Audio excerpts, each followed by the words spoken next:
Eny ary dia mbola faly miarahaba antsika rehetra indray amin'ny androany ity ny tena koa Jehovah Andriamanitra ny Israely eny anisy soanao faly miarahaba antsika siraray avy any tokantrano any indrindra fa naiza naiza aenono ana amin'ny androany ity dia faly miarahaba anao ny tena koa Andriamanitra ny Israely eny anisy soanao feno fifaliana indray ny tontolo nalinanao dia ho asoavin'Andriamanitra ny anao sy ny ankonanao.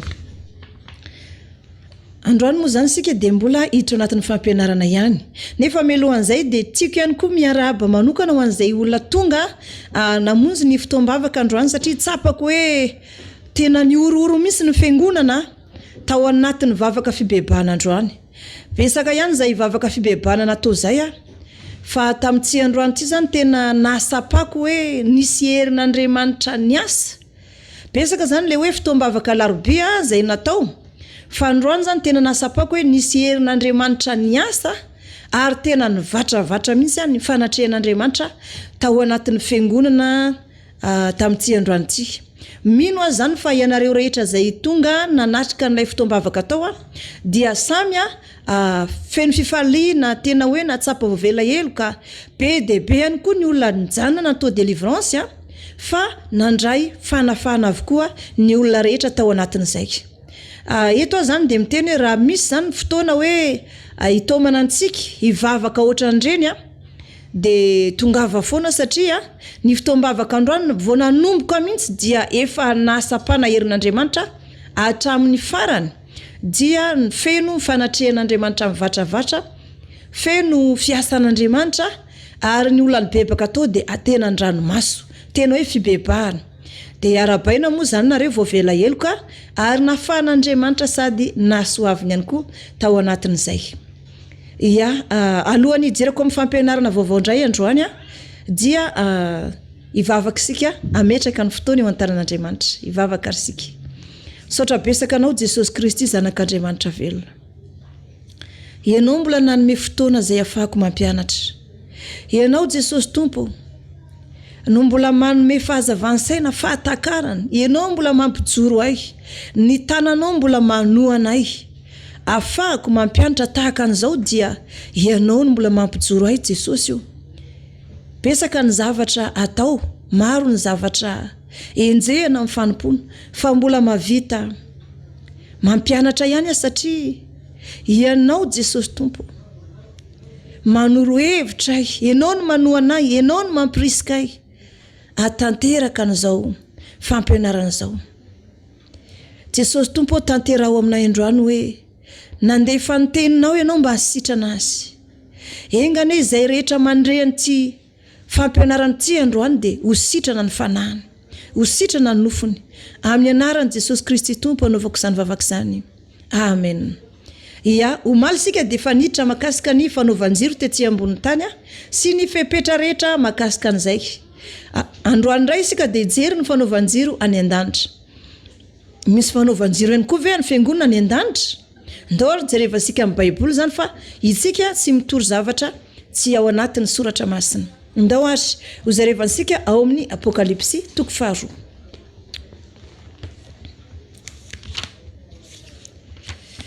Apokalipsy toko 2 dia ho vakinsika aloha manomboka amin'ny toko 1 ny Apokalipsy dia avy eo isika miditra amin'ny toko 2.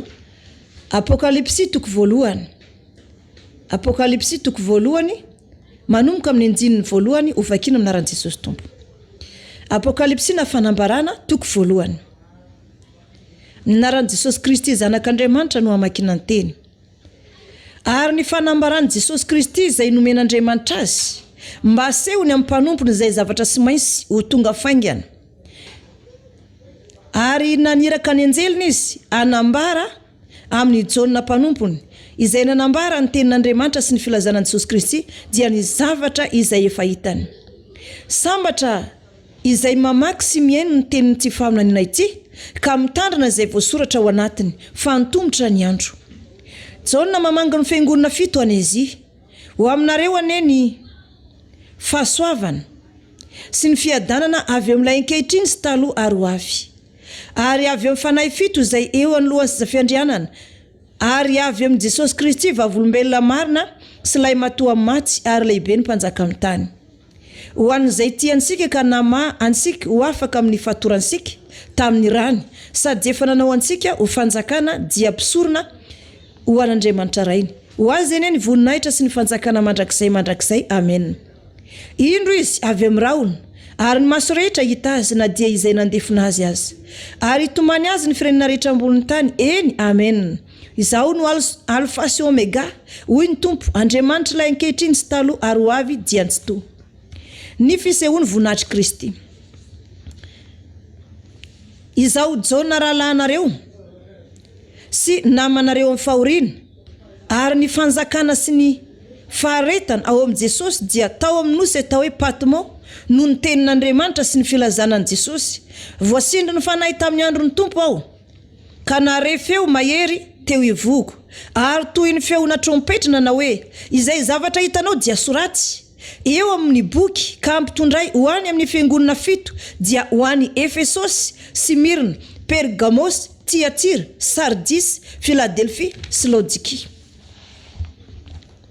Dia nitodika aho izay ilay feony teny tamiko koa rehefa nitodika aho dia nahita fanaovan-jiro volamena fito ary teo afovoany fanaovan-jiro dia nisy anankiray tahaka ny zanak'olona dia ny akanjo lava hatrany an-tongotra sady ny sikina fisikinam-bolamena teo amin'ny tratrany ary ny lohany sy ny volony dia fotsy tahaka ny volon'ondry fotsy dia tahaka ny oram-panala ary ny masony tahaka ny lafo ary ny tongony tahaka ny varaina manganoano ohatra ny ilay voadio eo amin'ny fandrendrehana iny ary ny feony toy ny firaondraondrano be ary ny tanakintana fito teny an-tanany ankavanana izy ary rehefa nisy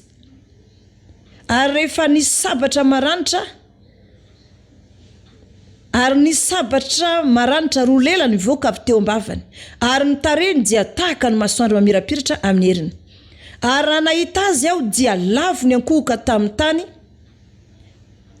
tahaka ny maty teo anoloany tongony fa izy nanendry ahy tamin'ny tany ankavanaka na hoe aza matahotra izaho ny voalohany tsy farany dia ilay velona efa maty aho nefa indro velona mandrakizay sady manana ny fanalahidiny fahafatesana sy ny fiainantsika koa soratsy izay zavatra efa hitanao na izay zavatra ankehitriny na izay zavatra mbola ho avy rahatr'izay dia ny zava-miafina ny amin'ny kintana fito izay efa hitanao teny an-tanako ankavanana sy ny fanaovan-jiro volamena fito. Ny kintana fito dia ny anjely ny fiangonana fito ary ny fanaovan-jiro fito dia ny fiangonana fito. Apokalipsy toko faharoa epistily ho an'ny fiangonana fito Tanezia. Toko faharoa andininy voalohany vakira amin'anaran'i Jesosy Tompo. Soratsy ho amin'ny anjely ny fiangonana any Efesosy. Sao lazainy ilay miazona ny kintana eny an-tanany ankavanana sady mandeha eo afovoan'ny fanaovan-jiro volamena fito. Fantatry ny asanao sy ny fikelezanao ainy sy ny faharetanao ary ny fahazakanao izay mpanao ratsy ary ianao efa nizato toetra izay milaza ny tenanao apôstôly kanjo izy ary hitanao fa mpandainga izy ary manana faharetana ianao ka niaritra noho ny anarako sady tsy reraka kanefa manan-teny aminao satria efa niala tamin'ny fitiavana voalohany ianao.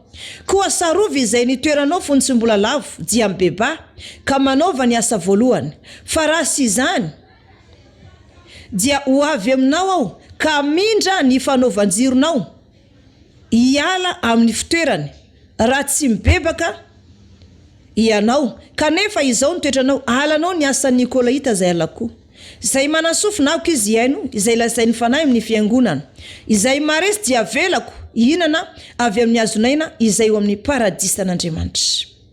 Amen. Enoy tsara amin'izay ary fa azavaina aminao ilay tenin'Andriamanitra. Eto zany Jesosy Kristy Tompo dia naneho ny voninahiny tamin'ny jauna apokalipsy.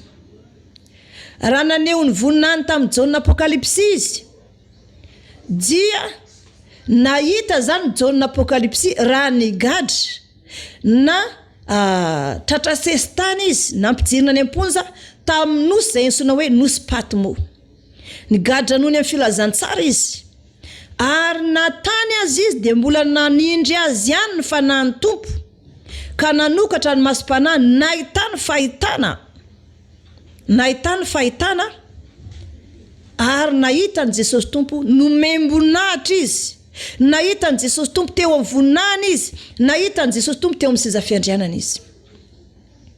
Ny zavatra misy ry havana dia manambara mihitsy ny teny Jesosy Tompo miteny amin'ny Jaonina fa misy fanaovan-jiro 7 manoloana ny Jesosy Tompo. Izy mitoetra eo afovoany fanaovan-jiro 7. Zany hoe fanaovan-jiro 7, zany hoe fanaovan-jiro fanaovan-jiro ray, fanaovan-jiro roa, telo, efatra, dimy, enina, 7. Isan'ny fanaovan-jiro ary kintana 7 eny an-tanany. Tiako azavaina. Ny fanaovan-jiro zany araka ny fanazavaina tamintsika amaly dia misy fanaovan-jiro eto ambony tany tokony hanana ny fiangonana rehetra. Misy fiangonana manana ety ambony tany tahaka ny tamin'ny zanak'Israely fahiny, lay tao amin'ny tranolay fionana fa saingy ampoule ataony eo amboniny dia mandeha courant le izy. Mandeha herinaratra le izy fa tsy mandeha menak'oliva. Ary io zany dia tokony hanana ny fiangonana rehetra fa tsy tokony asiana ampoule zany le izy fa tokony menak'oliva ihany ampiritana azy.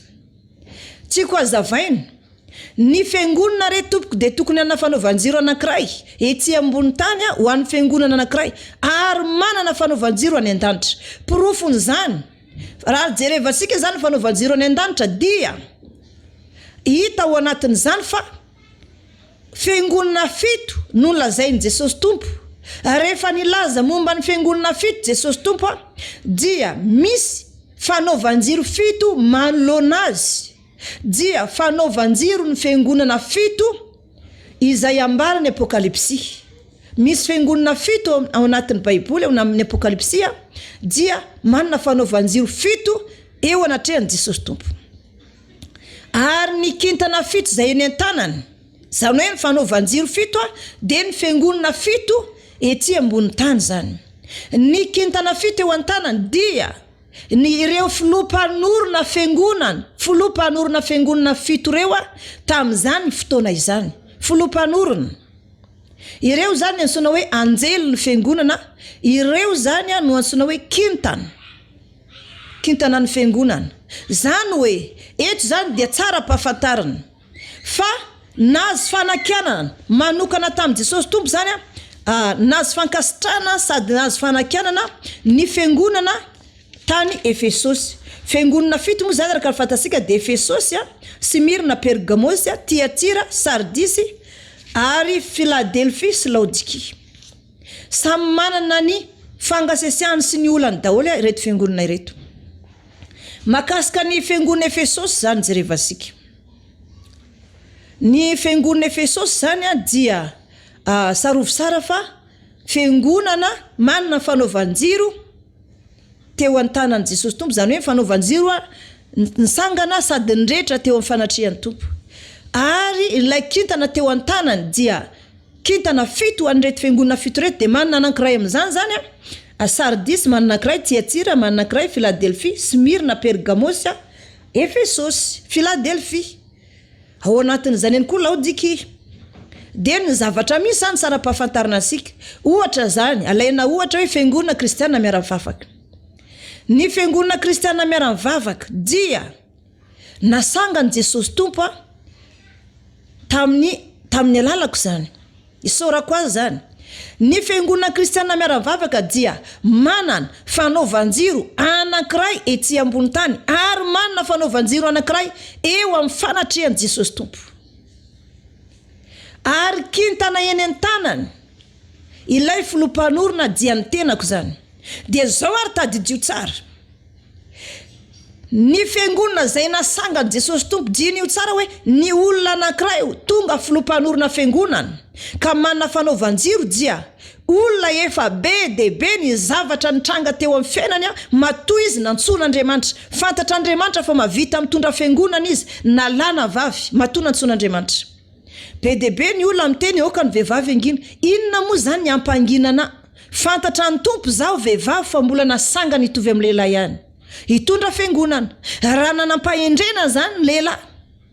Tsy hoe koa tsy endry zareo dia tsy nivadika tamin'Andriamanitra ary nitambatra ho fiangonana anankiray dia nandeha tamin'ny fahamarinana ary nikondo isan'andro rehefa hanompon'Andriamanitra nikaroka fahamarinana hoe tokony isy ivoriana indroa isan-kerinandro na intelo isan-kerinandro fitadiavana ny fahamarinana hoe inona ny tokony ataon'ny fiangonana dia nikambana anankiray amin'izay rehefa avy eo ny fahamarinana anatin'ny fiangonana ho avy ny fotoana dia sy maintsy ho anankiray ny mpitondra fiangonana. Kanefa taty aoriana vao maika aza ny fiangonana ny saraka ary maniry tahaka ny anana ny fiangonana misy azy tsy manana fanaovan-jiro akory dia manangana fiangonana kanefa tsy afabela eo anatrehan'Andriamanitra ianao na dia pino 5 fotsiny azy nareo. Mety miteny ianao hoe ka ny anay manko ny anay nisintaka tamin'ny fiangonana ohatr'izao zay fa hitanay ilay mpanompon'Andriamanitra fa ohatr'izao diny io tsara fa tsy afaka manangana fiangonana ianao hoe hiala amin'ny fiangonana anankiray ianao dia andeha hanangana rasy Andriamanitra ny anso anao rasy efa misy anson'Andriamanitra. Fa raha miala amin'ny fiangonana anankiray ianao fa hitanao fa tsy mahafapo anao la izy dia afaka mifindra amina fiangonana anankiray ianao izay tsapanao fa misy fahamarinana misy fahamasinana izay afaka hitondranao any an-danitra. Tsy azo atao ihany koa nefa izany mangatsika eo anatin'izay fa mety mieritreritra ianao hoe za aloha dia hijanonjanona misy fa misy fikorontanana kely ny fiangonana hitako misy ilay ohatr'izao io nanao an'izao araka ny toro-teny tamin'ny sabata. Tsy azo atao mijery pino zany ka hoe mijery olona anankiray ianao dia nanonao foana tany izy dia hoe kivy ianao rehefa mahita an'iny tsy iny akory nanoloranao ny tenanao fa Jesosy tompo. Ka ny fanoloran'ny tenanao tsy miankina amin'olona fa miankina amin'ny fanapahan-kevitra ao manokana. Ohatra za manokana zao diny io tsara fa vehivavy zay hitanao zao nasanga ny tompo. Mijiky zany raha za manokana zao tenen'olona ko ny vehivavy ingina dia omezako hitan'ny tompo ane lehilahy be dia be io e fantatra ny Jesosy tompo ane lehilahy be dia be io e fa tsy tany ny safidiny nandeha ary za ihany koa ny mpanompon'Andriamanitra zandry indrindra sady vehivavy zany hoe amin'ny fiangonana rehetra zany dia zany vavitokana zany hoe vehivavy filompanorona sady tsy manambady tsy mananjanaka fa dia tokana manjenjeny fotsiny. Kanefa sarovy sara fa na dia irery aza dia Jesosy tompo manohana foana Jesosy tompo manome hevitra ana fahatakarana zao ndray anabavy toriana zao ndray ny toriana aresy lahatra olona. Ianao ngamba mbola tsy nahita hoe vehivavy mitory fahamarinana ianao mbola tsy nahita vehivavy hoe tena hoe nijoro amin'izany fahamarinana zany besaka ny manenjika ana besaka ny mamoriporona resaka sy fantatro any anenjerana fa tsy reo ny Andriamanitra dia sisy asakosaina amin'izany. Raha mpanompon'Andriamanitra be dia be iza moa tsy manaratsy anao hoe vehivavy angina mpaminany sandoko hoe akoho maneno fa tsy mampaninina ka teneno daholo izay azo tenenina rehetra naratsiana anahy fa vao maika azahoako ny fanjakany lanitra zany ary ny fanenjena sy fanaratsiana dia tohatra iakarako amin'ny avoavo kokoa raha-panahy satria malahelo ihany zany Jesosy tompo mahita ny fiangonana rehetra tsy misy zavatra atao raha sy fanaratsiana na foana ny besaka na amin'ny onjam-peo na ny fahitalavitra naiza dia za foana ny aratsiana malahelo ihany ny tompo hoe raha ohatra manam-pahendrena ny lehilahy maninona raha mifanatona mifanakalo hevitra reo ara ny tokony hanampy anahy noho ny amin'za vehivavy tokony hanampy anahy hoe tohanina no anabavy satria mitory fahamarinana Andriamanitra nanome fahasoavanao dia tohanana ianao sy zay nefa ny zavatra mitranga fanaratsiana dia rehefa mahita an'ireny nefa satria tsy maintsy mijery an'ireny fiangonana ireny ny tompo dia malahelo an'ireo fanahin'olona be dia be izay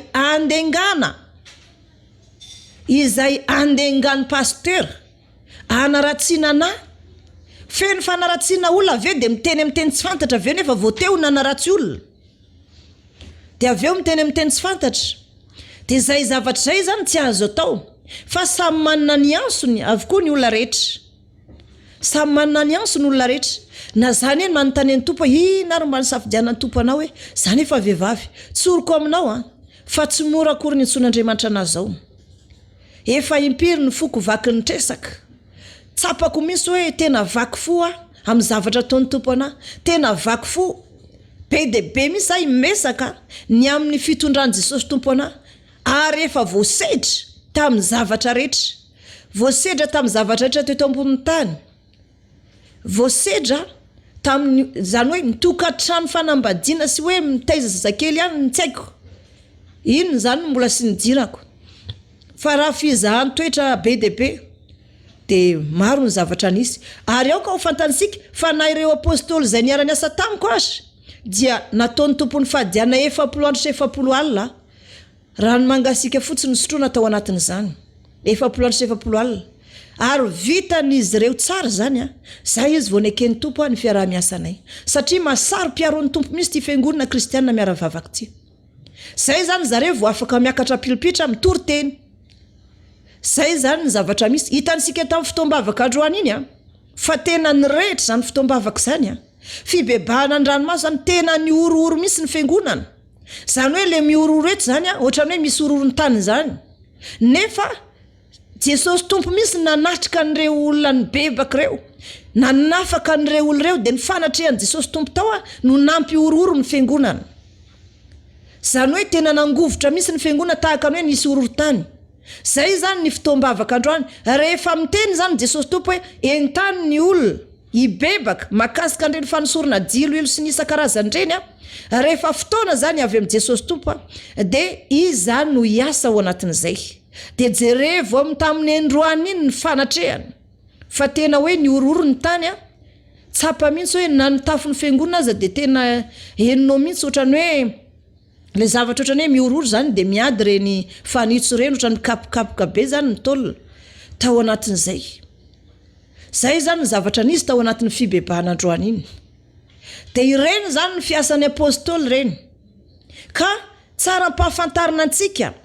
Eto zany dia manambara hoe ny olona zay nifidian'Andriamanitra filompahanorona fiangonana dia mbola anontanian'Andriamanitra satria fiangonana fito zany tany Azia Minora dia ny fiangonana Efesosy, Pergamos, Smirna, Tiatira, Sardis, Philadelphie ary Laodikia. Ireo zany lay fanaovan-jiro fito. Mbola fito ny fiangonana tamin'izany fanaovan-jiro fito dia ny filompahanorona an'izy ireny pitorony tenin'Andriamanitra ao ireny ny kintana fito teo an-tanan'i Jesosy tompo. Ireny ny kintana fito na anjely ny fiangonana fiantsona azy. Anjely ny fiangonana na kintana fito. Izy ireny nefa dia tsy miafina eo anatrehan'i Jesosy tompo ny fiainany. Raha ny fiainako manokana dia miariary eo anatrehany na ny zavatra eritreretiko ary dia efa fantany. Ny zavatra sainisainiko dia efa fantatra ny tompo sady ary tonga dia ahitsiny rehefa tsy mety aminy. Nefa ihany koa ireto filompahanorona rehetra ireto niza fiangonana ka misy filompahanorona. Ireto filompahanorona ireto zany raha mbola velona dia mbola afaka mitondra asan'Andriamanitra fa amin'ny fotoana anankiray hafatesany ampamoain'Andriamanitra ny amin'ny teny rehetra izay naloaka ny vavany izy. Hoe nisy teny nitoriany nefa tsy nitanterahany. Ampamoain'Andriamanitra ny amin'ny fanatitra izy hoe nankaiza daholo ny fanatitra tao am-piangonana inona ny zavatra niova tamin'ny fiangonana. Ampamoain'Andriamanitra izy ny amin'ny ampafolo-karena izay atery ny mpitondra tena sy ny malahelo ary re olona be dia be izay manatitra ampafolo-karena na solila zany na inona dia ampamoain'Andriamanitra amin'ireny izy. Raha misy aza mangalatra fanatitra na ampafolo-karena ka tsy hita maso any dia sarovo tsara fa mbola tsy mivaly zao aloha fa eo amin'ny fotoana hafatesana. Eo zany zay vao hoe ampamoain'ny tompo amin'izay satria tsy misy miafina amin'ny Jesosy tompo ny toetra sy ny zavatra rehetra ataony filompahanorona ary sarovo fa Jesosy tompo no nisafidy an'ireny filompahanorona ireny. Matoa zany ireny filompahanorona ireny nisy ka nasangana fiangonana dia izy no nisafidy azy dia efa fantany zavatra ny sedrainy ireny efa nampandalovy ny sedra maro izy ireny zay vao tonga filompahanorona fiangonana. Tao anatin'izay nefa dia nampiny tompo foana izy satria ianao manko ny matetika zany pasteur raha ohatra ka manambady amin'izy mbola tsy manambady iny manorina fiangonana dia ao anatin'iny zany mandroso ny fiangonana sady masina tsara fa rehefa manambady izy dia ny vadiny mitondra fijerijejona ao anatin'ny fiangonana. Eo amin'izay zany matezitra ny tompo amin'ny fiangonana dia tsy afa-po amin'ny fiangonana anankiray izy dia manangana anankiray. Ataosika zany ohatra misy fiangonana valosoa tena hoe olona safidiany tompo zany nanangana an'io dia ity fiangonana valosoa ity mbola sy nanambady le pasteur dia nandeha tamin'ny fahamarina sy ny fahamasinana tena nirehatra na vita fadikana na alombavaka Rehefa nanambady izy tsy vitany tsony ny alimbavaka, tsy vitany tsony ny fadianina, tsy vitany tsony ny misionera fataony hoe mandeha mitory filazantsara eny izy de mandeha misy 3 andro de miverina indray, de tsy vitany tsony mandeha mitory filazantsara lavitra satria manambady. De nefa zany ivadiny ampiasainy devoly satria ilay vadiny sy voafidin'Andriamanitra, fa i pastera no safidy aniny ho vadiny. Tsy ao anatiny safidin'Andriamanitra iny fa olana antsona fotsiny, zany hoe tsy voahositr'Andriamanitra izy, tsy nantson'Andriamanitra izy, sy nisafidian'Andriamanitra hitondra fiangonana, sy anisan'ny filompanorona izy, fa ilay fanaovan-jiro amin'ny fanatrehan'ny tompo dia misoratra amin'ilay pastera izay nanangana an'ilay fiangonana, na mpaminany izay ny filompanorona fiangonana. Misoratra aminy zany, ohatra fanaovan-jiro ny kristiana miaravavaka eo anatrehan'ny tompo dia misoratra amin'ny anarako. Misoratra amin'ny anarako zany le izy. Sy misoratra amin'ny anaraniza zany, fa misoratra amin'ny anarako. Ohatran'izany ihany koa fanaovan-jiro ny Israely, sy misoratra amin'ny anaraniza fa misoratra amin'ny anarany Mosesy. Zay zany le izy, misoratra amin'ny anarany Mosesy. Ka amin'ny fotoana zany, raha ohatra zany ka hoe manambady le pasteur de tsy ao anaty compte mihitsy le vadiny. Noho izany tsy tonga amin'ny vadiny la iantso hitondra fiangonana, fa i pasteur ny voantso fa sy ny vadiny.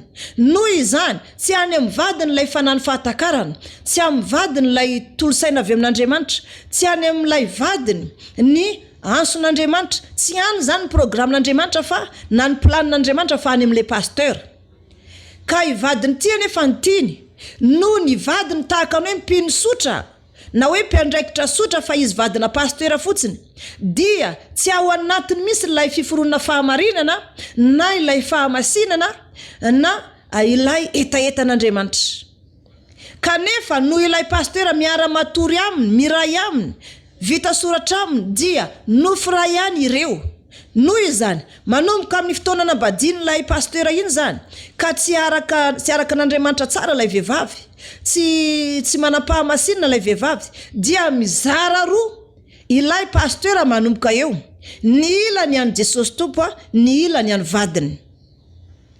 Ary eo zany mahatonga an'ilay filompanorona pasteur, raha misy pasteur hafa ny ambadika any zany tambatambazina ohatrany hoe vazany andafy any. Zay moa tena hoe malaza anazy amin'ny teny gasy, vazany andafy hoe misy fanohanana tahaka zao fitahaka zao raha ohatra ka voninareo. De resahana am'izay le pasteur, de le pasteur mbola mieritreritra maka tolosaina amin'ny vadiny hoe inona ny tokony atao am'izany. Lay vehivavy vao maheno hoe vola sy fanohanana tonga de mivadika hoe ndao. Zay malaky ny filazantsara, am'izay ohatr'izao ny filazantsara, am'izay ohatr'izao zaransika raha misy mpanohana, nefa le izy misy fepetra. De manomboka eo am'izay zany satria lay vadiny pasteur no mandodina n'lay pasteur hiditra ao anatin'izay, dia tafalasaka lay pasteur ao anatin'izay de miala amin'ny Andriamanitra, niala tamin'ilay fiangonana valosoa izy de andeha any amin'ny fiangonana anangana fiangonana famonjena. Ao anatin'izay nefa zany de zavatra misy amin'ity fiangonana famonjena ty, olona avy taty ihany tato amin'ilay pasteur ihany lasa nanangana famonjena. Fanaovan-jiro anankiray ihany nefa io, satria avy tao izy nandeha, efa elaela izy zany vao manana fanaovan-jiro manokana, efa hitan'ny tompo mandrotsy fiangonany azo ny antoka, zay vao manana fanaovan-jiro manokana eo anatrehan'ny tompo indray. De eo indray zany misy fiangonana mipotra indray hoe fiangonana famonjena. Rehefa mandehandeha indray ilay fiangonana de manambady indray ilay pasteur, soroko aminao zany fa tsy misy vehivavy vadina pasteur ka tsy ao anatin'ny fijejojejoana, satria tsy izy no mivoanso fa lay pasteur. Sy tany amin'ilay famonjena ny tonga, sy izy no voahositra, sy izy no filompanorona, fa ilay pasteur. Noho izany ampiasainy devoly am'izay ilay vadina pasteur amina fijejojejoana, amboarina ny volo, de manao akanjo de avoaka ny tratra, de manao akanjo manara-batana, de ny volo asina sanga kely de diovina sara ny hoho de asina an'ireny karazana loko reny verni ny hoho de aveo asina sanga ny volo de misy arany sasany lokona misy ny volo nefa vadina pasteur, lokona misy ny volo. De miezaka zany miezaka ao anatin'izany tena feno fijejojejoana ilay vadina pasteur satria tsy voanjo dia iny miteraka fijejojejoana ao anatin'ny fiangonana dia miala amin'ilay fiangonana Andriamanitra. Firifiry moa zany ny fiangonana efa nialan'Andriamanitra eto Madagasikara vokatra ny fijejojejoana ataon'ilay vadina pasteur. Sy ilay pasteur filompanorona fa ilay vadina pasteur noho izany manomboka eo zany dia rava ilay planin'Andriamanitra tao anatin'ilay pasteur noho ny vadiny satria nofiray aminy io. Mo ilay pasteur rehefa nanomboka niteraka amin'izay ka maro anaka be dia ny zavatra mitranga misinjo no avy ny zanany izy sisa. Misinjo no avy ny zanany dia ny fiangonana zany ohatrany ampahazarana fotsiny fa tsy misy fifandraisana amin'Andriamanitra. Manomboka rehefa tsy mifahadiana tsony ilay pasteur, manomboka rehefa tsy mifahadiana tsony tsy manao alim-bavaka dia manomboka miakatrakatra amin'izay ny kibony. Dia rehefa ngeza ny kibony dia tsy misy fahamasinana intsony izy, tsy misy fahamasinana intsony. Mo ilay vadiny ihany koa falifaly ery satria hita hoe tahin'Andriamanitra zany ilay pasteur matoa be kibo. Nefa aoka ho fantatrao fa efa famantarana ratsy izany zavatra zany midika zany fa tsy mifadiana tsony izy tsy manao alim-bavaka tsony tsy mampahoro ny tena no any Jesosy tompo eo am-panongaliana intsony izy noho ny amin'reto fananola be deaibe reto. Dia zay zany zavatra misy. Tsy misy intsony ny fanentanana alim-bavaka, tsy misy intsony ny fanentanana fifadian-kanina, tsy misy intsony ny fahamarina anaty Baiboly efa be deaibe ny alana anatin'ny Baiboly. Rehefa tonga aza ny valomaritra hoe mitovy zo ny lasy ny vavy. Zany nefa ny zavatra fadiny Baiboly zany sy misy vehivavy hitovy zo amin'ny lehilahy zany fa lahy lohany foana. Dia dinio tsara fa ankalazaina ao anatin'ny fiangonana misy ny valomaritra hoe andro ny vehivavy ony. Nefa zany maka Baiboly manomboka any amin'ny Genesis ka hatramin'ny Apokalipsy mbola tsy nahita fetin'ny valomaritra tao anatin'ny Baiboly. Noho izany izay tsy nambola ny tanin'Andriamanitra ray dia tokony ngotana. Ninina tsy ara Baiboly zany ao anatin'ny fiangonana dia tsy tokony aikeny zany. Kanefa ilay pasteur tsy afaka manakana ny vadiny satria efa lasa ny vadiny ny fony ny fanany sisa n'Andriamanitra. Manomboka eo zany ilay pasteur mizara roa. Dia ilay pasteur masina ihany fa ilay vadiny mitondra fijejojejoana. Ilay vadiny no miteraka fijejojejoana be deaibe. Atao anatin'ny fiangonana ao daholo ny zavatra rehetrarehetra. Dia mandeha amin'izay ao anatin'ny fiangonana hoe misy fampianarana tahaka an'izao, misy fampianarana tahaka an'izao, misy fampianarana tahaka an'izao. Misy aloha ny karazana fampianarana hoe tena hoe ny fiangonana dia manana école manokana, manana natoby fampianarana tena hoe te hamoaka olona ny fiangonana dia te hanao soa. Tsy mampaninina zany raha tena hoe fianarana. Fa misy zany ohatra hoe fianarana zavatra sy mahasoa fa etraketraka fotsiny. Dia aveo ezahana daholo zao karazana zavatra rehetra zao. Rehefa miteny ilay mpanompon'Andriamanitra any ampitan-dranomasina hoe zao ny tokony atao dia atao zany. Dia dinio tsara raha ny fanaovan-jiro ny fiangonana kristiana miara-mivavaka zany dia misoratra amin'ny anarako hoe FABIOLA d'amour. Zay zany aloha ny fanaovan-jiro ny fiangonana kristiana miara-mivavaka. Amin'ny fotoana nefa ny zany sanatria hoe maty dia tsy maintsy manangana olona anankiray ohatra ataontsika hoe rehefa maty zany dia apôstôly Petera mitondra fiangonana. Apôstôly Petera mitondra fiangonana. Dia amin'ny fotoana zany raha mbola hoe maty zany dia eo ihany koa zany manomboka amin'izay zany maty ilay fanaovan-jiro. Maty ilay fanaovan-jiro fa manapitra iraka sisa. Zany hoe mamonjy ny olona sisa tavela ao zany Andriamanitra satria anomboka tapitra amin'izay ny iraka mpanaovin'Andriamanitra n'ilay fiangonana.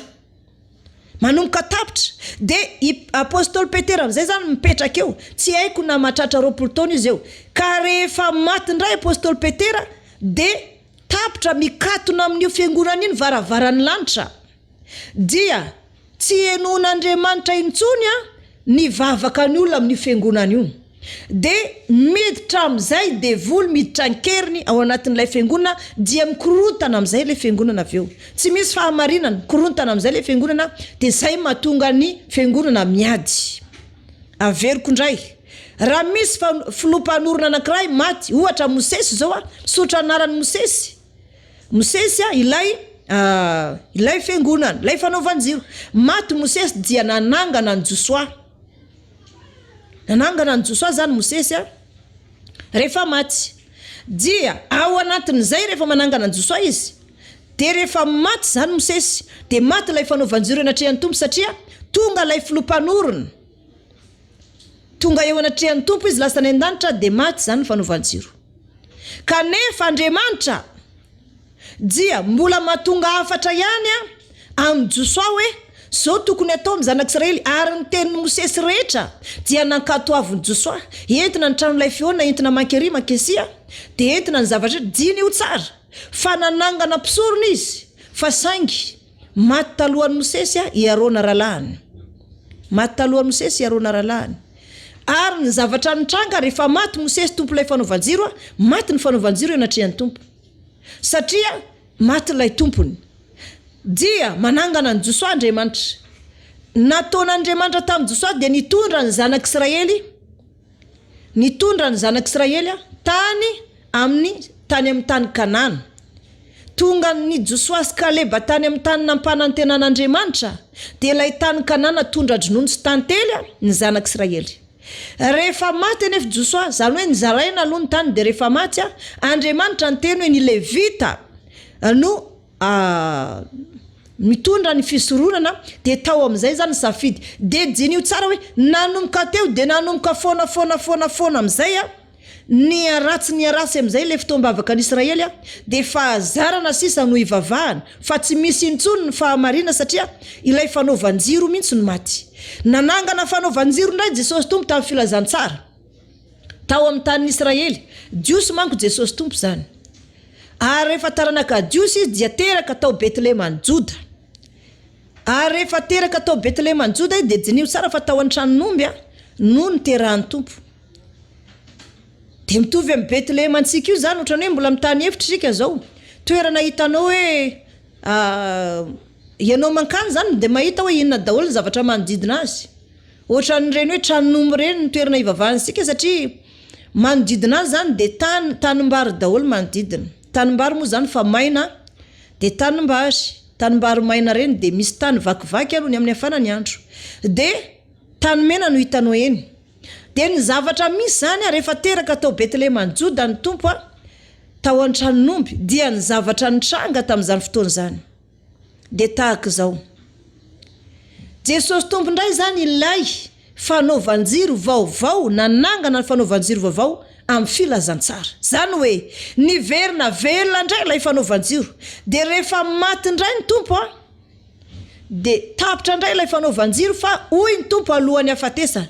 Ry Simona Petera, ahoriko aminao ny fiangonana. Ahoriko aminao ny fiangonana ary ny vavadiny fiainantsika sy resy azy. Zany hoe nataon'ny Tompo tamin'ny anaran'ny Petera n'ilay fanaovan-jiro ny kristianina. Satria nahoriny tamin'ny fiangonana fa ny Tompo zany namitahiraka, de tsy nataony tamin'ny anarany ilay fanaovan-jiro izay nasangany amin'ny filazantsara, fa nahoriny tamin'ny anaran'ny Petera. Ry Petera, ahoriko aminao ny fiangonana ary ny vavadiny fiainantsika sy resy azy. Ary rehefa maty Petera dia namitahiraka ndray ny apôstôly. Namitahiraka ny apôstôly tany amin'ny tanin'Israely. Nanomboka nisy filazantsara moa tany amin'ny Samaritana, niparitaka ny filazantsara satria mandehana amin'izao tontolo zao tory ny filazantsara atao mpianatra ny firenendrehetra. Paritaka amin'izay ny filazantsara de tonga aty amintsika. De rehefa maty daholo ndray ny apôstôly de nikorontana indray ny tany Israely. Ny sasany sady miazona ny didiny lalàna Mosesy no tory filazantsara kristianina. Ny sasany lasa judaisma, ny sasany be sarasaraka. Kanefa mbola ampanantenan'Andriamanitra reo diosy reo, fa tsy maintsy mbola ho tafaverina ihany eo anatrehan'Andriamanitra izy reny satria mbola mameno isan'ny jentilisa aloha Andriamanitra. Dia tsy maintsy hiverina amin'ny diosy ihany izy, tsy maintsy hovonjena ny diosy. Anangana mpaminany ihany Andriamanitra dia hiverina amin'ny fahamarinana izy reo. Ary tahaka an'izay zany de niparitaka amin'izay ny filazantsara. Manjinika amin'izay Andriamanitra hoe ahoana ary makasika ny Madagasikara. Diny io tsara. Samy nanirahan'Andriamanitra, mpanompon'Andriamanitra avokoa ny fireneny rehetra araka ny teniny. ohatra zao hoe misy zao an Israely zao manona an Jesosy tompo hoe Esoa de sasany ray tonga tsy Madagasikara izy de lasa Yahosoa nefa ny tena marina Esoa zay zany no mahatonga ny hoe ny fiangonana dehibe manao hoe Jesoa de zao nefa ny zavatra misy raha mandroka devoly am'zany ianao eto Madagasikara de tsy matafavoaka fa ny Israely ihany ianao zany raha mandroka devoly am'zany de matafavoaka raha ohatra ka amin'ny anarany Esoa satria zay mitsy ny fanaovan-jiro ny Israely ka zay mitsy ny anarany Esona anazy tany kanefa tonga any amin'ny any France any amin'ny Fransay de afandray ny anonany Fransay anaran'i Jesosy de afandray ny anonany Sonoa de hafa ny any Anglisy hafa ny eto Madagasikara nahoana azy no tsy manona Esoa insika zany aloha de afaka atao rehefa mivavaka ianao tsy misy lalàna manohatra an'izany kanefa natao ho an'ny Israely zany hoe mandalo amin'ny fanaovan-jiro satria ny fireneny rehetra samy manana fanaovan-jiro anankiray ohatra zao eto Madagasikara de isika mitondra ny fanaovan-jiro Madagasikara misy fanaovan-jiro anankiray zany ty fireneny ty de izany nirombahantsika nanao fanaovan-jiro aingana sady any fiangonana io no any gasy rehetra de niza zany nivavaka tsy maintsy mandalo am'zany avokoa de ny firenena anankiray zany ohatra hoe ny Fransay manana fanaovan-jiro anankiray vao mivavaka zany ny Fransay de mandalo am'zay fanaovan-jiro zay de fantatra hoe Fransay no nivavaka tamin'ny teny Fransay lay olona amivavaka amin'ny teny Anglisy izy de mandalo amin'ny fanaovan-jiro ny fireneny Anglisy dia fantatra hoe olona Anglisy io zay zany ny fantatra de raha ohatra ka hoe sika malagasy mivavaka amin'ny teny gasy de mandalo amin'ny fanaovan-jiro ny gasy de fantatra hoe gasy io zay zany vao miparitaka hoe mandalo amin'ny fanaovan-jiro niza ilay vavaka ny gasy mandalo amin'ny fanaovan-jiro ny gasy aloha de hoe amin'ny fiangonana inona de hoe kristiana miara-vavaka ve de mandalo amin'ny fanaovan-jiro sika na fiangonana valosoa de makany amin'ny fiangonana valosoa ka ny anarany Jesosy Kristy tompo zany zay tononsika raha anarana zay anonona ny tompo zany isam-pirenena de tsy mampaninina azy mihitsy satria ianao raha anao délivrance amin'ny anarany hoe Esoa tsy matafavoaka devoly eto amintsika zany fa raha manonona kosa ianao amin'ny anarany Jesosy hoe miala devoly de mivoaka ny devoly satria inona ny antony efa nikororoan'Andriamanitra ny fiteny dia samy namen'Andriamanitra fiteny araka ny isam-pirenena ny olona ka rehefa manonona ny anaran'i Jesosy tompo zany sika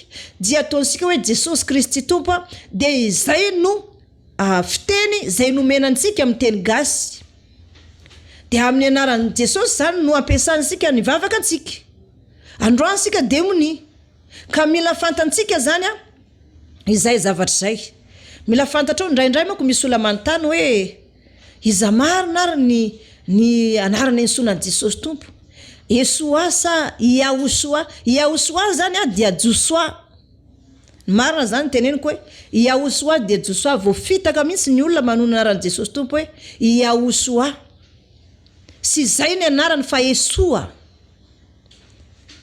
ny anaran'ny tompo zany amin'ny teny Hebreo tena izy dia Esoa ny anarany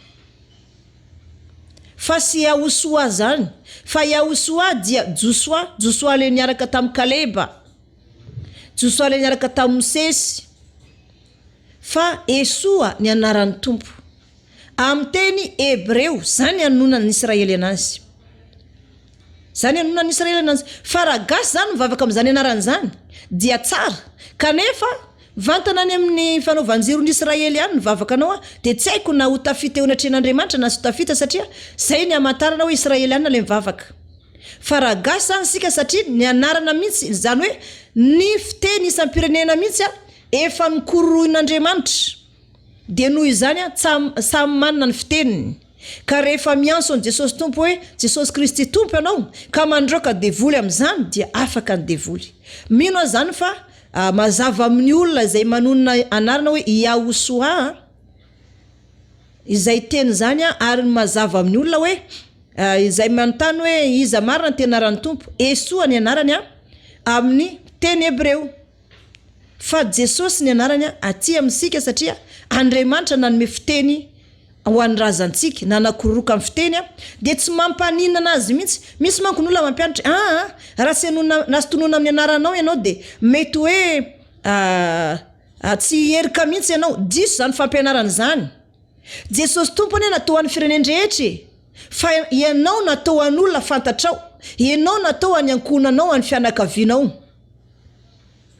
raha ianao zany mety tsy fantatry ny olona mety misy ara ny olona ohatra ny hoe any Chine tsy mahalalanao koa iza moa ianao aty amin'ny tany gasy tsy fantany zany dia rariny raha ohatra ka hoe satria be dia be ny mpanompon'Andriamanitra pasteur mampianatra hoe Jesosy tompo manko rehefa sy tonoana amin'ny narina hoe Yahosoa dia tsy mitodika izy na antsonao azy rehefa sy tonoana amin'ny narina Yahosoa zany dia tsy mitodika izy rehefa na dia antsonao ianao zany raha ohatra ke nirina kosa ny anaranao ka hoe antsonao hoe voangy dia tsy hitodika mihitsy ianao satria nirina ny anaranao zany fantatry ny ankonanao sy ny fianakavianao sy ireo namanao fa eto amin'ny tany gasy ihany zany fa misy olona azy ao tamatavy tsy mahalalanao na ianao raha mety mbola tsy nahita ranomasina akory noho izany Jesosy tompo zany ivavahan'ny firenena rehetra ivavahan'ny firenena rehetra izy araka ny teniny avy ny firenena rehetra izay mianso azy noho izany afaka tononona amin'ny anarana izay amin'ny fitenim-pirenena rehetra Jesosy tompo Andriamanitra izy zanak'Andriamanitra izy fantany zavatra rehetra raha tena izy ny vavahanao dia fantany ny anarana izay intsonao azy fa mandangy reny pasteur reny miteny hoe raha vao sy Yahosoa misy anonona azy dia tsy mitodika izy tsy mitodika ahoana raha sy ianao ny Jesosiko ka noho izany dia raha ohatra ka olona ao anatin'ny ankohonana antsona hoe nirina anarana nefa antsona hoe voangy dia azo antoka fa tsy herika mihitsy izy raha ohatra zany ka hoe misy olona anankiray hoe antsony ankonana hoe voangy dia tsy miherika mihitsy izy na hoe amin'ny fianakaviany satria ny ankonana sy ny fianakaviany ihany dia niavany vadiny mahalala azy dia niavany fa Jesosy tompo zany tompo ny firenena rehetra ny firenena rehetra mivavaka aminy araka ny fiteniny ary samy manonona ny anaran'ny tompo amin'ny fiteniny avokoa noho izany rehefa Jesosy Kristy tompo zany fiansosika azy dia zay ny alansika azy satria gasy sika fa raha ohatra ko hoe Hebreo dia manona anarana hoe Esoa dia fantatra ny tompo hoe Hebreo zay mivavaka dia hafandray izy amin'ny teny frantsay dia hafandray amin'ny teny anglisy zay zany mila azavaina amintsika zany satria ny tompo olona ao anatiny ivavahan'ny firenena rehetra araka ny fiteniny dia zay zany satria izy nanakoroka ny fiteniny olona diso zany ny filazana hoe raha sy nysonao amin'ny anarana hoe Esoa ny tompo dia tsy miherika mihitsy miherika izy satria izy nanakoroka ny fitenitsika zarazaray ny fiteny dia fantany zany fantany ny olona miantso azy fa tsy tokony atao an'izany ny gasy misy zany mpanompon'Andriamanitra dia avilivily fotsiny sain'ny olona fa tsy ny marina tononony dia le olona zany tena mitady an' Jesosy dia hoe aiza ny ahitako azy raha sy amin'ny tenin'ny Yahosoa hony dia tsy miditra ny lanitra hony satria tsy miherika ny tompo dia le olona zany tery hitady an'ny tompo dia avy eo zany dia lasa mirona mankany nefa zavatra tsy marina dia rebirebeny ilay mpanompon'Andriamanitra ka raha sy ansona amin'izany anga izy herika diso daholo le fiangonana rehetrarehetra satria tsy manonona anarana Yahosoa za zany tonga dia marina mihitsy teneniko hoe aleo ny olona tsy fitahana ny tena fahamarinana tononona amin'ny olona sy ampianarana ny olona anazy ny safidy resy lahatra izy dia resy lahatra amin'ny fahamarinana izy sy resy lahatra izy dia sy resy lahatra izy aleo aza mahita ny olona hoe mieno izy dia avy eo mifikifidoa hoe sy zakako zany fahamarinana zany na hoe zany koa angambany dia olona hoe olona tena marina ohatr'izao tsy mampanina izy na mino na tsy mino fa aleo marina foana tenenina mba tsy voafitaka satria tsy misy mirary hoe gasy anankiray hony ka overiny amin'ny elo any raha azo atao zany gasy rehetra dia kristiana miaravavaka daholo afahako mitondra anazy eo amin'ny fanatrehan'Andriamanitra fa saingy ny olona tsy azo terena ka aleo zany sika mpanompon'Andriamanitra filompanorona zarebrebe na mizavatra tsy marina ny olona fa rehefa mitorony tenin'Andriamanitra de tenin'Andriamanitra marina foana tenenina fa zarebrebe na mizavatra tsy marina ny olona. Ka eto moa zany sika de mianatra momba ny fanaovan-jiro. Ny fiangonana anankiray de manana fanaovan-jiro anankiray. Ary any an-danitra io fanatrehan'ny tompo de jinio tsara moa ny afatra ny tompo amin'ny Apokalipsy 2 any Efesosy, sorato amin'ny anjelin'ny fiangonana any Efesosy. De jerevansika menjiny faefatra. Kanefa mananteny aminao satria efa niala tamin'ny fitiavana voalohany ianao. Koa sarovy izay nitoeranao fony tsy mbola lavo. Dia mibeba ka manaova ny asa voalohany. Fa rasy zany de ho avy aminao ka mindra ny fanaovan-jironao, hiala amin'ny fitoerany ratsy mibebaka ianao. Amen. Ny fanaovan-jiro anankiray dia afaka esorin'ny tompo eo amin'ny fanatrehany raha ohatra ka efa niala tamin'ny fitiavana voalohany ilay filompanorona. Araka ny teneniko teo hoe tamin'izy mbola tsy nanambady de tena marina sady masina.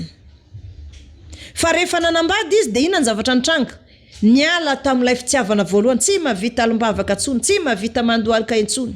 Efa ampahazarana sisa ny fitondrana fiangonana. De ny mpioniany koa zany de ampahazarana ny mandeha vavaka nefa fanaovan-jiro efa niala teo amin'ny fanatrehan'ny tompo ny fanaovan-jiro n'ilay fiangonana. Inona ny antony? Satria ilay pasteur efa niala tamin'ny fitiavana voalohany fa lasa ny vady ny fony. Tsy navita alim-bavaka intsony, tsy navita fifadiakanana intsony de nomboka ny tombo ny kibony. De aveo tsy mavita mifotra sony rehefa olona be kibo de tsy mavita mandohalika. Rehefa olona be kibo tsy mavita menkohoka. Ataovy menkohoka moa reny olona be kibo be reny fa tsy mavita izy. De tsy mavita mandohalika ihany koa izy. Manomboka eo zany de niala tamin'ny fitiavana voalohany lay pasteur. Ka ampianarina antsika hoe inona ary mety hafaty ny fanaovan-jiro. Ny mahafaty ny fanaovan-jiro dia ilay filompanorona maty. Raha ohatra ka maty ilay filompanorona amin'ny fiangonana, ataoko fanoharana kaiky hoe za ohatra hoe maty zany. Nalainy tompo tapitra niraka nampanaoviny ana, tsy misy masakana an'izany. De hoe maty ny mama-Mpaminany nefa le fiangonana misoratra amin'ny anarako ilay fanaovan-jiro misoratra amin'ny anarako eo amin'ny fanatrehan'ny tompo. Midiky zany, tapitra niraka nampanaovina n'Andriamanitra ana, vita ny asako, maty zany. Izy ary nanolo ana apôstôly Petera. Rehefa apôstôly Petera ndray zany nanolo ana, dia ohatra zany apôstôly Petera zany nanolo ana de rehefa nanolo ana zany apôstôly Petera nitondra n'ilay fiangonana. Tsy haiko na velona 20 taona apôstôly Petera zany hoe ny asan'lay solon'lay filompanorona zany. Tahaka ny hoe Mosesy misaotra amin'ny anaran'i Mosesy lay fanaovan-jiro ny fiangonana Israely. Maty Mosesy dia niasy Josoa. Ny raha n'Andriamanitra hoe afindra ao amin'ny Josoa zany fa na tao anatin'ny Mosesy maty Mosesy de Josoa zany mitondra ny zanak' Israely amin'ny tany Kanana. Maty am'izay zany Josoa de vita ny iraka. Teo am'izay zany nandeha ho azy am'izay ny fanompony Israely mpaminany no nasangan'Andriamanitra mananatra an'izy ireo zany hoe nanomboka teo zany de mpaminany ndray nitondra fiangonana.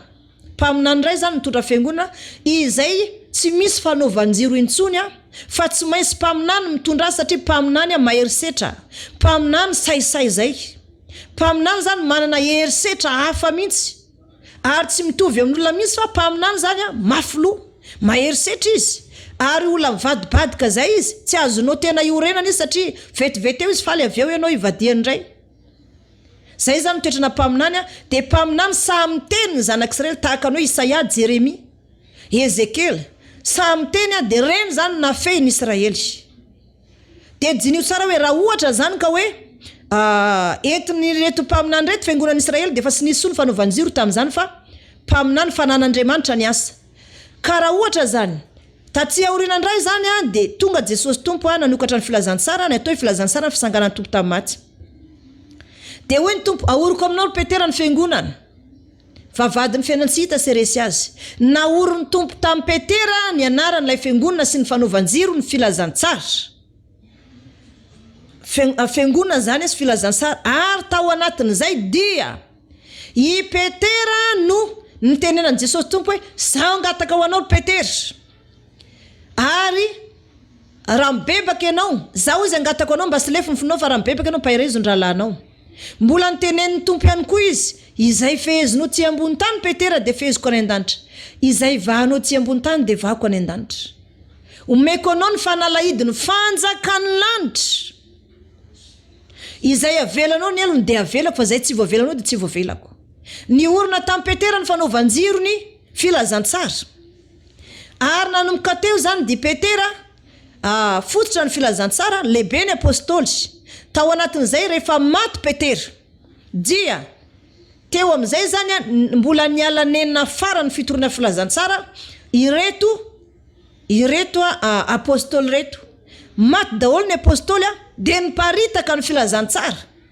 De rehefa niparitaka ny filazantsara de nisy amin'izay le kristiana miara-mivavaka, nisy fiangonana famonjena, fiangonana fanasitrana, fiangonana valosoa, fiangonana fitahina. Ireo anefa dia nasangan'Andriamanitra, fiangonana kristiana miara-mivavaka, nijerijery Andriamanitra pasteur la de ozy Andriamanitra hoe ijery vehivavy misy angambany zao asangako ka. Ary tsy nampoiziny olona mihitsy, tsy nampoiziny pasteur be de be hoe isy vehivavy aty arina, aty amin'ny taona firita aty arina nipotra avy any nitory fahamarinana. Tena tsy nampoizina pasteur lehilahy mihitsy noho ny sehoako, nanehoan'Andriamanitra na nanehoan Jesosy tompo ana izay tory fahamarinana. Ary tena tsy nampoizina izy ireo mihitsy tena hoe tahaka ny zavatra hoe tena tsy nampoizina. Dia ny zavatra nitranga ao anatin'izay. Rehefa maty indray zany de miorina amin'ny apôstôly Petera indray ny fiangonana. 20 taona ohatra taty arina de maty Petera.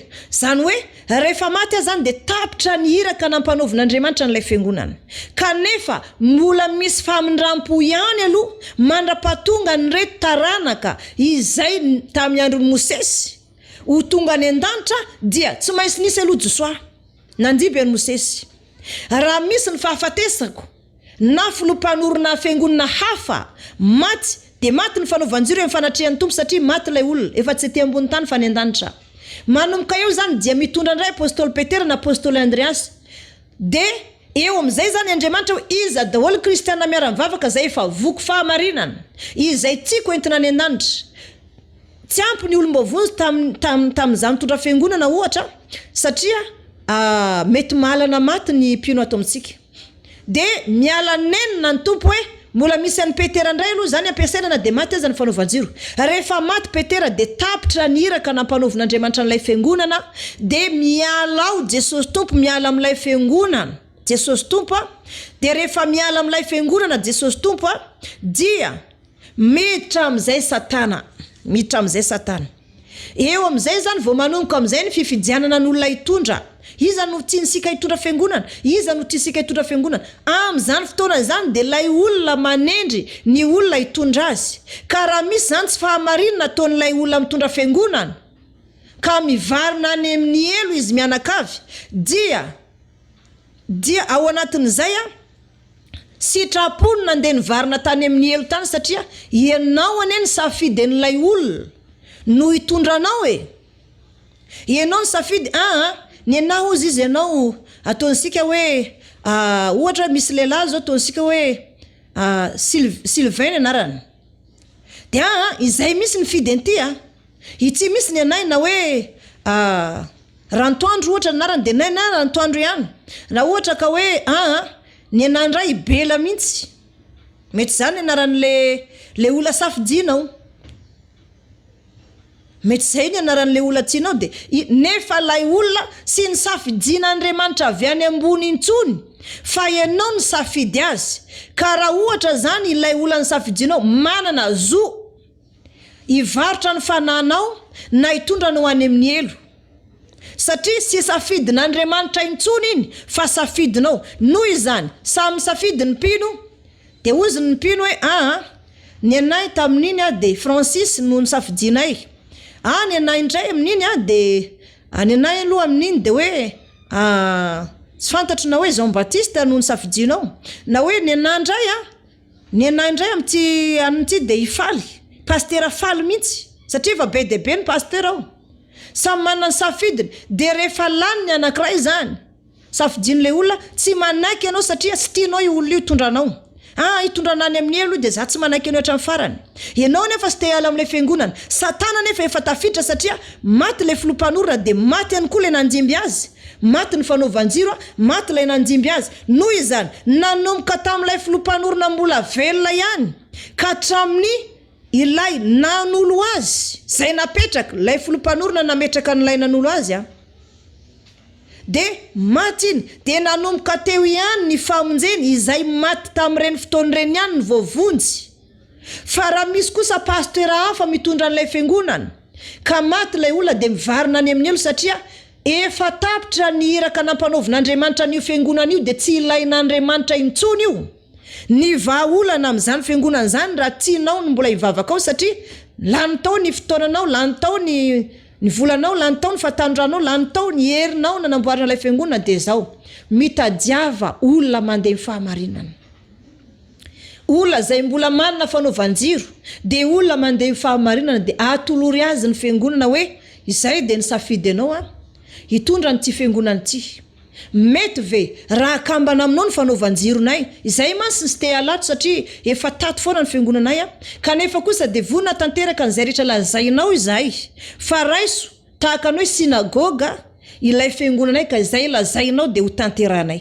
Zay zany sisa azo atao. Zay zany sisa azo atao satria ny antony mahafaty an'ilay fanaovan-jiro satria maty ny tompony de ilay olona petrany vava noho ny teny de ilay olona petrany iny sisa tahaka ny Mosesy Josoa de rehefa maty Josoa zany de tapitra hatreo ny famonjena ny Israely aloha fa Mpaminany nitondra azy. Tahaka an'izany ihany koa zany ny fiangonantsika rehefa misy filompanorona de maty de mitondra amin'izay ilay solony filompanorona mpianatra anazy tao ihany zany io de hoe io zany nasangany io hitondra ilay fiangonana. Rehefa maty io de tapitra nanomboka tamin'ilay filompanorona ka hatramin'ny olona io teo ihany no nivonjen'Andriamanitra satria tapitra niraka nampanaovina an'ilay fiangonana tsy misy Andriamanitra zany tsony ao. De mandeha amin'izay zany avy eo ny fifidianana hoe ny anay pasteur Faly, ny anandray pasteur Francis, ny anandray pasteur Iabela na hoe pasteur ohatr'izao. De nefa tsy avy amin'Andriamanitra ny pasteur ny safidiny satria ianao no ny safidiny tamin'ny fonao. Ianao ny safidiny. Tianio tsara hoe ny apôstôly eny nanao an'izany taloha tsy mety amintsika rahalahy 12 zany fa tsy maintsy 12. De ny safidiny Matia tsy neken'Andriamanitra ny safidinany Matia. Fa ny apôstôly ny safidy azy. Marina hoe nampiasain'Andriamanitra ihany Matia fa sy hita ao anaty Baiboly ny anarany. Fa tatsiarina zany hoe tatsiarina amin'izay zay vao nisy Paoly. Fa tsy anatin'ny apôstôly 12. Ny toetra foana mampianatra 12 ny apôstôly satria ny teo foana ny tompo zany. Na 12 azy izy de mbola teo foana ny tompo na 12 lahan'izy ireo feno foana nisy. Ka tsara mpahafantarana antsika zay mahatonga ny fiangonana mikorotana miditra amin'izay Satana de mandeha ny fifidianana de rehefa tsy manaiky ny ankilany sy ny andaniny de avy eo de rava le fiangonana vaolana tadiava olo marina mandeha fahamarinana atolory le fiangonana. Zay de fa nandany ny fananay rehetra tamin'ity fiangonana ty nandany ny herinay rehetra 20 taona zay nivavaka tato. Malahelo zay raha ohatra ka hoe sinagogan'ny Satana lay fiangonana de atolotra anaynao ataonay ho sinagogan'ny Jesosy de raiso reny fiangonana de be zany olona tapakevitra manolotra amin'izany fotoana zany. Noho izany de fanaovan-jiro anankiray amin'ilay fiangonana lay fiangonana amin'izany fotoana zany. Fa raha ohatra hoe mbola izizo ihany zay sy maintsy vavakato mihitsy. Sarova efa tafiditra Satana rehefa fiangonana misy fandasandra efa nisorona. Efa nisorona. Amin'ny fotoana amin'izay zany io tolotra olo marina de tsy maintsy potehana ny fanambany ohatra hoe misy carreau zao ao ambany na gorodona de tsy maintsy potehana izay efa nisy raha latsaka de potehana aloha zay vao anaovana ezaka manokana zany hoe potehana misy iny de esorina. Esorina iny gorodona iny esorina mihitsy. Potehana esorina zay efa hoe nisy raha lasaka teo. De amboarina vozina mihitsy zany ny fanamban'ilay fiangonana ny ao anatiny ny gorodona ao anatiny. Esorina de arina lavitrany mihitsy. De mitady fiara misy zany anaran'ilay izy ohatrany hoe manary fako ilay grodona zany satria fa nisy raha lasaka eo amin'ny tokotany ihany koa raha efa nisy raha lasaka de potehana mihitsy aloha vakivakiana mihitsy aloha zany ny ciment eo de zay vao amboarina vaovao de ravana ihany koa ny estrady na ny altara de amboarina vaovao de zany hoe zava-baovao ndray zany izy amin'izany fotoana zany de solona ny lokony ao anatiny be de be ny fomba mbola atao anatin'izay kanefa mandra-pahatonga an'izany raha hoe ianao mivavaka de sy tokony mivavaka ao ntsony satria fa sisy Andriamanitra mihaino fa tapitra niraka nampanaovina ny fiangonana io de tapitra tsy mijery an'io ntsony ny tompo zay zany mahatonga ny hoe mahafaty fanaovan-jiro de hoe maty ilay tompony de maty ihany koa ilay nirahana ilay solony de tsy de tapitra zany niraka nampanaovina ilay fiangonana de tsy misy Andriamanitra mijery de tafiditra Satana de mifamono am'izay ny olona satria isafidy ny olona hitondra anazy indray izy nefa ny olona safidina nefany tsy hitondra anazy any an-danitra satria tsy Andriamanitra no safidy an'iny olona iny fa samy olombelona samy olombelona de tsy mety zany le izy inona ndray ary zany mahatonga ny fanaovan-jiro mifindra miala eo amin'ny fanatrehan'ny tompo efa nazavaiko tamintsika hoe mahatonga ny fanaovan-jiro miala eo amin'ny fanatrehan'ny tompo dia niala tamin'ny fitiavana voalohany ilay filompanorona ilay pasteur ohatra hoe nanambady izy de nanomboka nanaraka ny fijejoejony vadiny am'izay de lasa ny vadiny fony tsy navita alimbavaka tsony izy tsy mavita fadikana tsony tsy misy fanentanana tsony ao am-piangonana raha tsy fitahiana foana de aveo am'izay zany nesorony tompo teo amin'ny fanatrehany ilay fanaovan-jiro n'ilay fiangonana raha tsy bebaka ianao de anala ny fanaovan-jironao tsy eo amin'ny fitoerany za ozy ny tompo ka afaka akisaka ny tompo zany ilay fanaovan-jiro ahoana ary ny alalana fa niala tamin'ny fitiavana voalohany ilay fiangonana anankiray zavatra anankiroa ohatra zany hoe fanaovan-jiro aloha jereva asika eo amin'ny fanatrehan'ny tompo dia ilay fanaovan-jiro mirehitra iny manomboka misolopolopy am'izay taloha izy zany tena mirehitra be de gaga misy ny tompo hoe tena misy herin'Andriamanitra zany fiangonana zany jereo fa ny an'zareo fanaovan-jiro eto amin'ny fanatrehako tena mirehitra be tena milelalela be mihitsy azonao ny fony tompo amin'iny mombanao ny tanan'Andriamanitra mandroso ny fiangonana mihamaro isaky ny fitoambavaka ny olona fa amin'ny fotoana am'izay zany tafitra ny fijejejony amin'ilay vadina pasteur dia nanomboka ny solopolopy am'izay ilay fanaovan-jiro manomboka misolopolopy am'izay tsy misy mazava intsony niala tamin'ny fitiavana voalohany zay ilay fiangonana ilay filompanorona dia esoro ny tompo eo amin'ny fanatrehany ilay fanaovan-jiro de afindra ny lavitra miandry ny fahafatesan'ilay filompanorona de rehefa maty ilay filompanorona de eo amin'ny fitsarana am'izay ankamoka am'izay inona daholo nampiasanao ny fanatitra nahoana ianao tamin'ny voalohany nivoady tahaka an'izao de vitanao ny namitaka ana rehefa nanambady ianao de niteraka be de be noaviny zanakao sisa nijerenao fa noaviny fiangonana sy jerenao ampahazarina sisa nanomponao ana ampamoaina ny amin'ny vavaka taona izy ampamoaina ihany koa izy nankaiza daholo fanatitra nankaiza ny ampafolo-karena ny malahelo sy ny mpanan-karena sy ny mpitondra tena ary ny manitra tao anatin'ny fiangonana nampiasainao tamin'ny alaninina eo am'izay raha marina ilay mpanompon'Andriamanitra mandova ny lanitra raha tsy marina izy na mivavaka sabata azy na mivavaka alady very eny amin'ny elo foana izy rehefa tonga am'izay ankamoka zay zany mety hoe rehefa miala amin'ny fitiavana voalohany ilay fiangonana de miala eo amin'ny fanatrehan'ny tompo ihany koa zany ny fanaovan-jiro de ahoana ihany koa ary mety ialany ilay fanaovan-jiro tsy zany tena poizina mihitsy de jinio tsara tsy zany tena hoe poizina mihitsy de jinio tsara zany izy ty fa pahafantarina antsika zavatra misy sady mitranga de tahaka izao ny filompanorona ny fiangonana dia manana fahefana ivarotra ny fananim-pino ao aminy izay toetra zay dia toetra tsy nety izay nataony apôstôly Paoly toetra tsy nety satria Paoly miditra mivoaka toetra tsy nety nataony apôstôly Paoly satria be de be ny fahadisoana izay nataony apôstôly Paoly satria tsy mpianatra ny Jesosy tompo i Paoly apôstôly tsy nahita ny tarehin'ny tompo akory izy tamin'ny Jesosy tompo mbola tety ambonin'ny tany Tsy anisan'ny mpianatra 12 izy fa mbola mpianatra ny Petera tatsiarina. Mbola mpianatra ny Ananiary satria Anania nampairatra anazy tamin'ny jambo. Mbola mpianatra ny Barnabasy satria Barnabasy no nitondra anazy nankerina Kesy. Noho izany tsy mahay tenin'Andriamanitra i Paul fa jereo tsara ny filazantsarany fa Jesosy niseho taminy ihany ny fantany. Tsy nahay ny tenin'Andriamanitra sy nahay filazantsara izy. Dia ny zavatra nataony nivoaka miditra izy. Ary i Paul apôstôly fa tsy Petera, Paul apôstôly dia tahaka izao. Rehefa nisy mpianatra roalahy mafilo nanohatra anazy tao amin'ny fiangonana zay nentiny dia nampijirany devoly ireo mpianatra hoe ry Satana mijira ao anatin'io dia viravrao izy. Mandra-pibebahany niditra tokoa Satana satria mpanompon'Andriamanitra ianao miteniteny foana ka. Dia ny viravrainy Satana ny mpianatra ny Paul roalahy. Satria i Paul misy no nibaiko Satana niditra tao aminy. Nanomboka tamin'iny no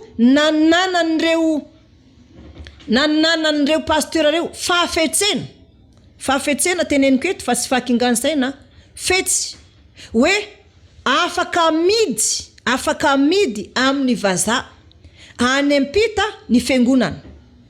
Afaka midy ny fiangonana. Ary rehefa midy ny fiangonana dia iza moa mahafiangonana ny pino zany.